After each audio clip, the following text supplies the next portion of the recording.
Yeah, it's interesting. I think the line on actually them playing 25,000 hands was not expected early on, and now it seems like it's actually the more likely scenario, because even if Doug starts winning, you know, I mean, I guess it could, but at this point, Daniel has some reasonable lead, right? So he has some buffer. It can only get so bad in the first 12.5K hands. Right, Enough and I so that he also, can chalk it up to variance, hopefully. for sure, and I also think just him hanging really tough in at least results wise, you can talk about play, whatever, but putting that aside, hanging tough results wise for this, solid first stretch of the match is going to make him a lot more likely to keep playing, even if he, say, goes on a downswing from here. Doug Definitely. C-bet in a 3-bet pot getting the fold on the right, and then we have C-bet getting called on the left. We get the flush completing turn. Probably going to be a little bit better for Daniel as the in-position caller. He's going to have more flush draws. Also just going to hit those middling boards a little bit more in general. Wompy, I'm not totally sure if it is the loser that decides. I actually had already thought about this on I hope it is, but on what a troll it would be from DNegs to just quit after 12.5K if he's up, and all the insanity there would be on the side action and side bets that had happened around it. Ooh, But I that don't know. would be crazy. That'd I be don't know if crazy. it's only the loser that has the option to stop there. But No, it is officially, it is only the loser that's allowed to it is stop. only a loser. Okay, all right. Yeah, That's good at least. yeah. So at the 12,500th hand, whoever's down money has the option to quit or keep playing. So the person who's winning has no option. Okay. Speaking that and many other FAQs are available on that link. Oh, Doug calls correctly with top pair on that 4 straight board on the left. Nice call from him. Their solutions or whatever they think is sort of like optimal play, and he's definitely doing some things that are unexpected. And so the question is, if you were asking exploits you would take against Daniel, going into it just as Daniel, if they started the match from day one, I think that's 100% reasonable. But I'm not actually sure that DNegs has intentionally it's not like he has live player mindset and he's coming in here playing super nitty, or at least I would imagine not, right? I would imagine his team would be like, get him more on board with, let's say, like modern heads up theory. But it's interesting to watch because he has done some unconventional things for sure.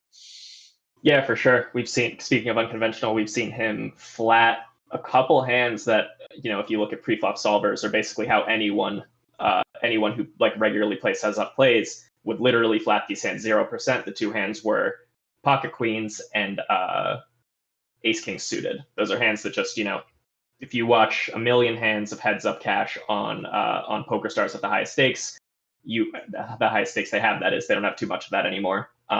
You would not see anyone flat those hands barring a misclick. So yeah, I think there's ace king offsuit too, which is maybe even more egregious.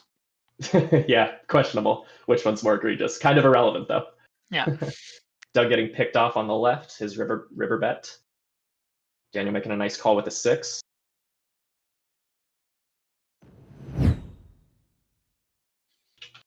Doug 3 bets on the left.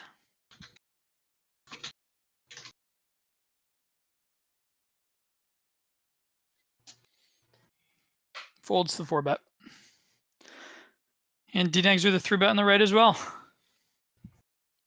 Looks like a 4 bet just got through for DNegs on the left.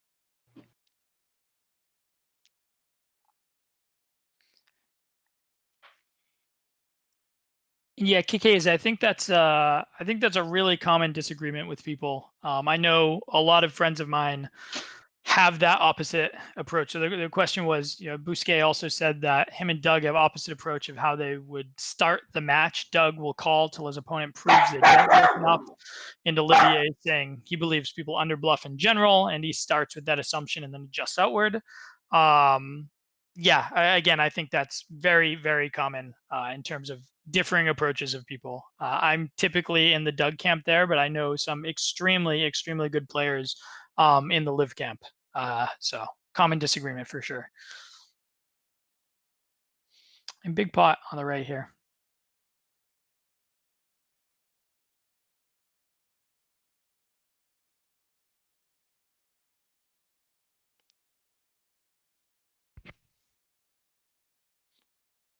Doug with 3/4 on the left. I wouldn't be shocked Oh, clubs came into, yeah. All right, Doug bricked over there.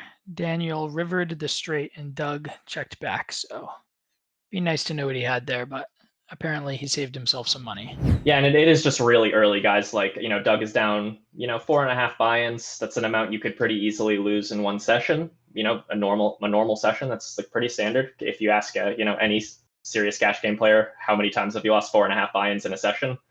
Their answer is going to be too many to count. So, anything could happen here. Maybe Daniel's going to, keep cruising and just keep increasing his lead until this thing's over. Maybe Doug's going to come back. Maybe there's a lot of possibilities. Thankfully, it looks like we're probably going to get 25K hands out of this match. At least that's my read on it. So I think we've got a lot of interesting stuff to still see. Agreed. 3-bet pot on the right here. Daniel betting when checked to, going for the small size on this board that definitely favors him a little bit as the caller. I should say it favors him once Doug checks.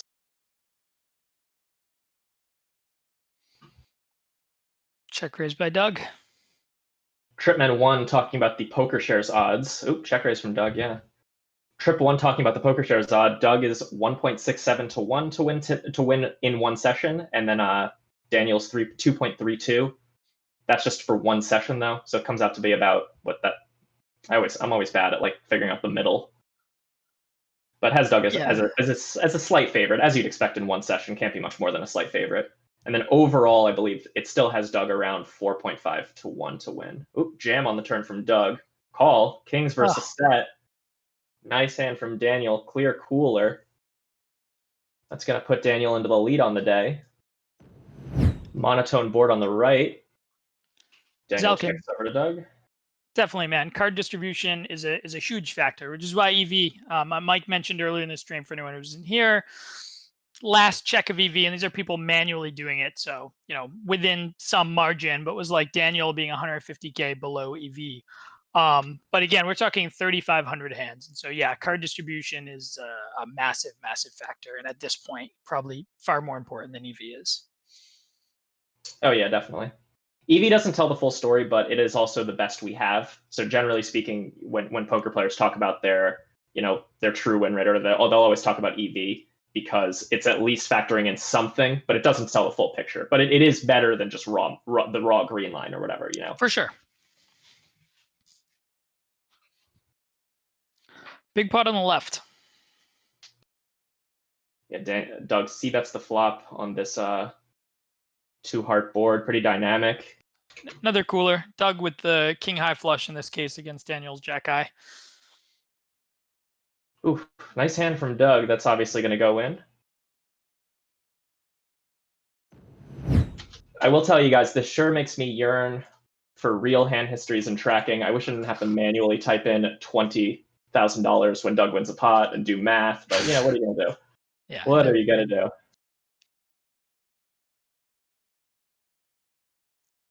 D-Neg's winning would be good for poker. I would love for you to elaborate on that Tripman one. I'm not saying I disagree. It's not really something I've thought about, but I would love for you to elaborate, like, why specifically you think D-Neg's winning would be good for poker. I honestly think, actually, I don't want to bias your answer. I'll say after. 16K pot on the right.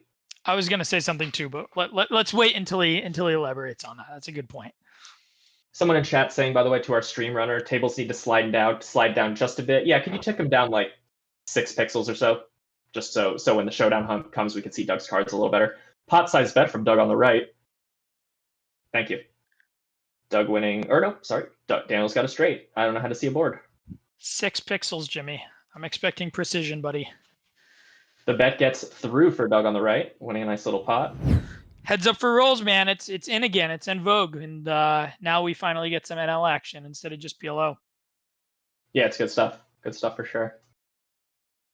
I do not personally find it fun to watch PLO. I like playing it, but watching it is a little bit meh. Same. Too crazy. Thank you, APK. Appreciate that compliment. He complimented both of us, Brian, just so you know. Nice. Clance gave us a nice shout out as well. So good. I'm glad people are enjoying it. Yeah, I love sweating these hands, guys. I've never Never been involved in commentary or any sort of streaming or anything like that before, but when we were running these streams at Upswing, I just had to hop in there. It's just too fun to talk about heads up hands, watch the action, see what crazy stuff some of these people in the chat decide to say. It's great. I believe it was either a c-bet it's a 3-bet pot on the left here. I believe Daniel either c-bet 2K or Daniel checked and Doug bet 2K. I'm going to guess. I think Doug bet. Yeah, that makes sense. So now Doug going for another small bet, 33%. It's interesting for Daniel to 3-bet and then check call twice here. I feel like it's not a spot Doug can bluff a ton. Yeah, and so Daniel floats the flop, gets some equity on the turn, and then rivers some showdown value. So from his original rap group, passed away this year, and he went back and just re-released an album out of to honor him or whatever. But cool album, awesome guy. Hux is the man. So he definitely deserves a shout out. He's a member of the community for a super long time and just a genuinely great guy. Yeah, he is a great guy. I actually have a great story about Christian that I will go into in a moment. But yeah, he's fantastic. 4-bet from Doug. It's like almost I had a read on that. He makes it 10K. That's been his about standard sizing. Daniel's going to have to call about 6,600 to see a flop here into this 15K pot. See what he decides to do. Baseboy 4, biggest rapper in Iceland, is like being the best looking guy in the Birds unit. Sure, but it's still pretty difficult to accomplish.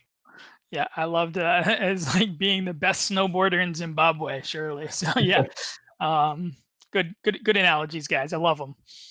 So this 4-bet pot, 7-5-3 board should not really hit either player. Doug's obviously going to have the advantage as the 4-better, but Daniel will hit this board a little bit more often with a hand like 7-6 suited or something. Doug shoves with the flush draw and straight draw. Daniel has all of the blockers, all of the straight blockers. Anyways, like the one hand, like give him 8s, give him something, but he's up cash scene and like where everybody is like. Given the fact that he's been retired and just generally being, rich and doing YouTube and playing Counter-Strike and starting Counter-Strike teams or whatever, I would guess he's not very high up, but he's put in a ton of work. I think both of them have put in a ton of work for this. So it would not surprise me at all if he said, I'm going to go back and this year I'm playing HUNL deep and like that's what I'm going to do. If he gets himself back in the top 10 or something reasonably quickly, would not be at all surprising. But yeah, I think it would be at least mildly disrespectful to the guys who are kind of in the top 5 currently. Be like, oh yeah, he's back on top. He had all this time off, but he jumped back in and he's good to go. He's still an amazing player. Like clearly he thinks he's a lot better than Daniel. Daniel's not coming from that top 10 category, but like I think if you gave Doug the chance to kind of choose somebody in the top 10 right now, whatever those rankings may be, and have this same match with them a month from now, I doubt that he's going to be jumping from that or ending his retirement over that. Where like Daniel was a spot where it felt great for him to do that and felt like he even if he didn't want to was obligated to. But Vanessa was in a class of her own when it came to that in terms of like net winnings. Like obviously very good player, beat high stakes online, won a ton of money, but it just individual plays would deviate so far from what I thought was normal that nobody even comes remotely close.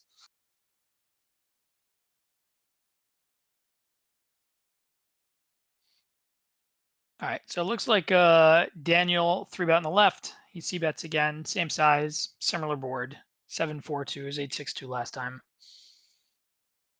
Gets a call this time. Got a small Doug lead on the 5 straight with the nuts. All right, so Doug floats 7-4-2, 3-bet pot from Daniel. We get a 9 and bring a flush draw. Yeah, it seems like a spot Doug can definitely call again pretty often, and I would say that is a very bad card for Daniel. Yeah, definitely. That middling card on the river is going to be a little better for Doug. Yeah. Did I miss any other hands? No, nothing significant. Doug had the nuts in a small part on the right. In terms of the Vanessa hand, I can't remember it exactly. I'll see if I can find it on my Twitter later. It was real insanity. Yeah, that doesn't surprise me. Again, I think that card is just so good for Doug's range here after floating twice that I think he has to jam a reasonable amount against Daniel's 3-betting range. Was it heads up, sit and go? We bid 10K heads up at the WSOP. Oh, okay. Yeah, that should be fine. We'd had this big argument prior on all this stuff. There's just all this stuff going into it, and then we drew each other first round, and then she just like absolutely punted it off in insane fashion. But it was just all the stars aligned for it. It was amazing. Oh man, that honestly. I mean, I don't want to put you on the spot, but that honestly sounds like a good thing for us to give you like a quick text interview and write up a blog post for Upswing about that. That sounds like an amazing story. It was really epic. And I even tweeted, like, I remember tweeting like, oh yeah, like, you know, I'm absolutely drawing Vanessa after all of this, and just like, boom, first round. It was even Amazing. like the play-in round. Amazing. So you got that 5K rebate at least, or she did. If it was, she did. If they started doing that year. Daniel C-bet on the left gets called.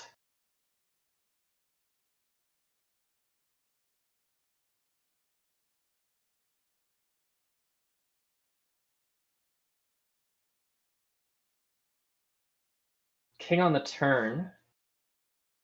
Daniel checks over to Doug, who uses 1/3. You do see a lot of this 1/3ing in this exact spot where the 3-bets pre-flop, C-bets the flop, which they're going to be doing. The C-bet is going to be at a high frequency, and then so the turn, when checks to, the in-position player gets to bet small frequently to kind of put pressure on all those give-ups and those marginal hands from the out-of-position player's range. We get a pretty interesting river, probably going to be a little better for Daniel. But Doug will have some backdoor flush draws that Daniel can't have here. Both players can probably have Queen Jack, but Doug's probably a little bit more likely to have that. Daniel's checks like almost all of his range there, right? On the river, I think he probably checks all of it. He has had some river leads in interesting spots. I don't know if this would be one of them. All right, 2/3 from Doug. We could get that big pot. I guess a little bit less, 18. So.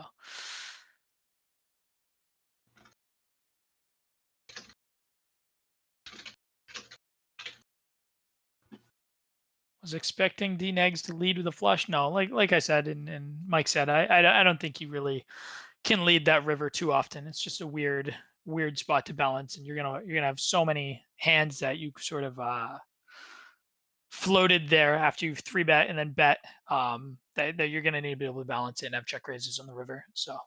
Yeah, leading there as Daniel would theoretically almost certainly be a very, very dicey play, because it's going to be tough for him to then have a protected enough checking range to like handle pressure from Doug. So he's just got to check with all the hands, including his good ones. He can't like take some of those good ones, put it into a lead range, because he will get pretty punished, especially by Doug in particular. Doug is a big bluffer.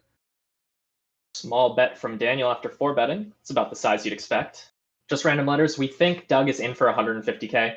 It's easier to just track one player. Call from Doug. Get the flush completing turn. Probably going to be a little better for Doug. Probably going to be a little better for Doug. He's going to have a lot of suited hands that 3-bet and then are like just going to call a 4-bet because they're suited. He leads. So he does lead. So there's your texture change lead that somebody else was just mentioning in the chat. Yep. So he's leveraging the fact that that card is a lot better for his range and putting out a lead.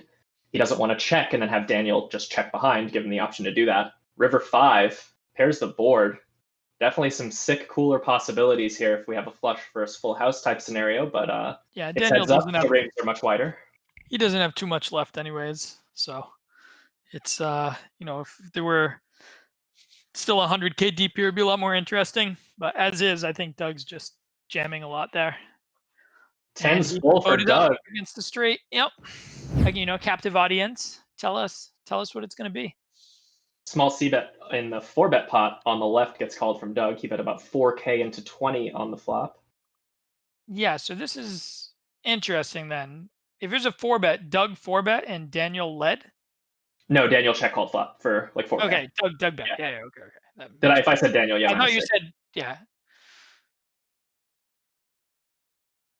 Doug with the big double barrel. Oh, no, not big. Sorry, missaw. Third pot. Setting up about a really small river jam. It'll be, 50K? 15K into 15. Ooh, Daniel's all in. Ooh, and Doug folds. Must have had very little equity there. Yep, yeah. That was no hesitation there. And Timex says, if he's a gambling man, he'd probably say the odds will be more than 4-1. Come even if it is even. Oh, if Doug gets back to even? Yeah. Yeah, interesting. Those kinds of bets, it's not even really specific to heads up. The one that Doug just had there where he bet what seemed to be a committing amount, those are always kind of interesting because you're only risking your bet. So he bet, what was it, 10K? You're only risking that 10K, but it feels to the other player like you're risking all that 25. So it's almost like they have to make a decision for 25 where you're making a decision for 10. It's not exactly like that, but psychologically it sort of feels like that. And it's sort of and just another reason why he would absolutely fleece me if that came up. Oh, by the way, some Daniel Smith corrected us on YouTube. He had his whole life. It was a life bet. Oh, was it a life bet? I don't think Yeah. it matters. 10 years or a life, like I don't think you're gonna be 45 grinding your way.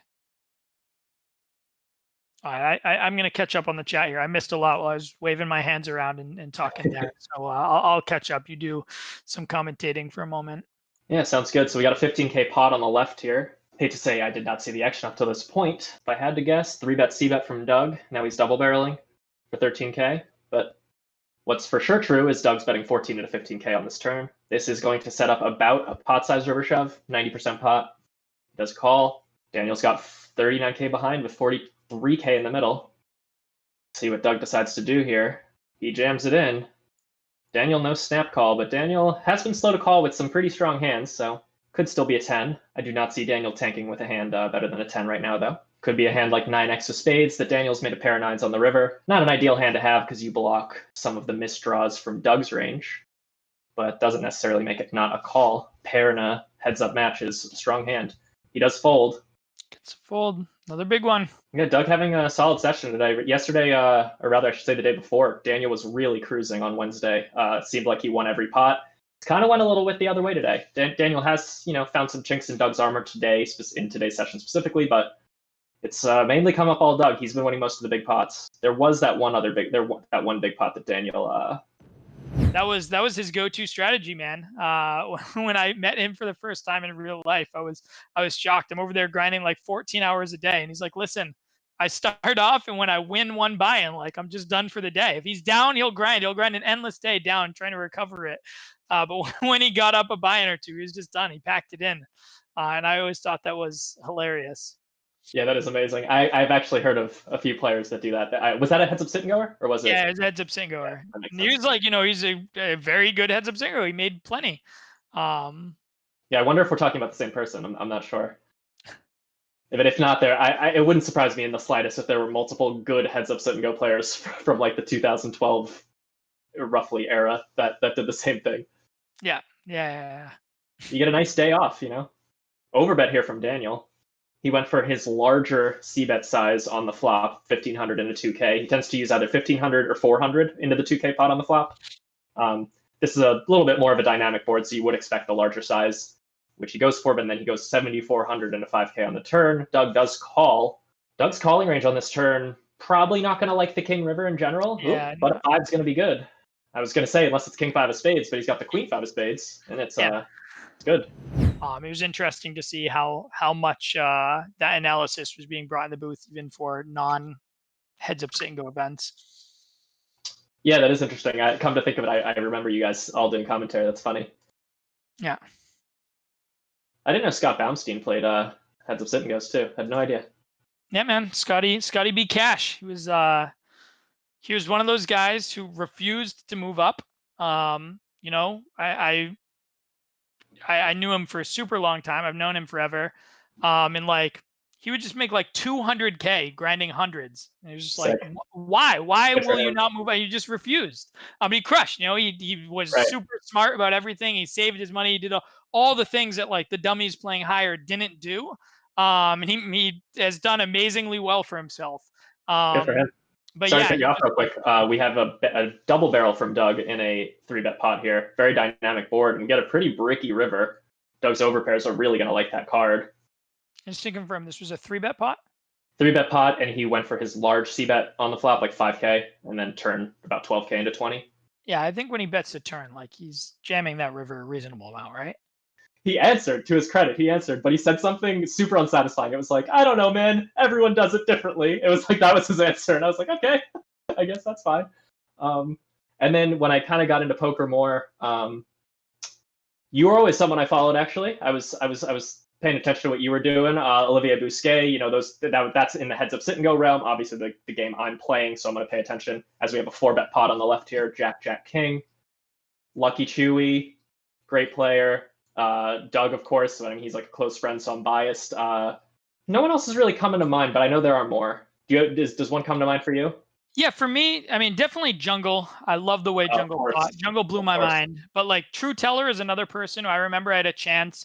It was like right when Cap got released on Stars. And he was just like, you know, he made Infinite like the next year and a half or 2 years after that. And I had a chance to get coaching from him for 1K an hour. And I was like, too much, like not worth it. And then he just became like just absolute god tier. But I followed him for a very long time. And I always, playing against him, I thought True Teller was super, super tough, got good at every game, like just somebody I respect a ton. So yeah, True Teller is one who I always just held in very, very high regard. So we have a 4-bet pot on the left where Doug c-bet for 1/5 pot or so on the flop, and then it goes check, check down to here. I expect Daniel to have a lot of pocket pairs, maybe some King X, maybe some traps. Doug's all in. Yeah, I mean, Doug certainly can have a hand like pocket queens here. He can maybe have a hand like Ace King that decided to check the turn. There's not too much it's worried about. How often do you think Daniel shows up with Jack X there? Jack X or better. So checks the turn 1, check, check, and then checks the river again. I would say he has Jack X or better a bit. He's definitely a bit of a trappy guy. For sure. I mean, I think he's most certainly gonna trap some boats. 31K pot on the right. 13K, 14K bet on the turn from Doug. Gets through indeed. Jimmy now posted that thread that he was meaning to post earlier on Twitch chat. So if you want to check that out, I'll link it on YouTube for you guys as well. What is this again? The I'm reaching the end of my rope. Yeah. So this is Doug when he was very much in a different place in his poker career. Funny stuff. Oh, somebody said the GG poker stream has Doug up 203K for the day. I would say grand truth is what the 186K is. Obviously, I set my line by what I'm thinking here, but if we were grading the line, we got to go with grand truth. So Doug will post that on Twitter, or they do it on the Upswing site and Twitter at the end of the day. Indeed. Gotta wait for the dust to settle on this site to get the actual hard numbers. 13K or 13.5K overbet from Doug on the left, about 150% pot. Almost on the dot, 150 actually. Probably is on the dot. Yeah, I'm not going to do math, but it's something like that.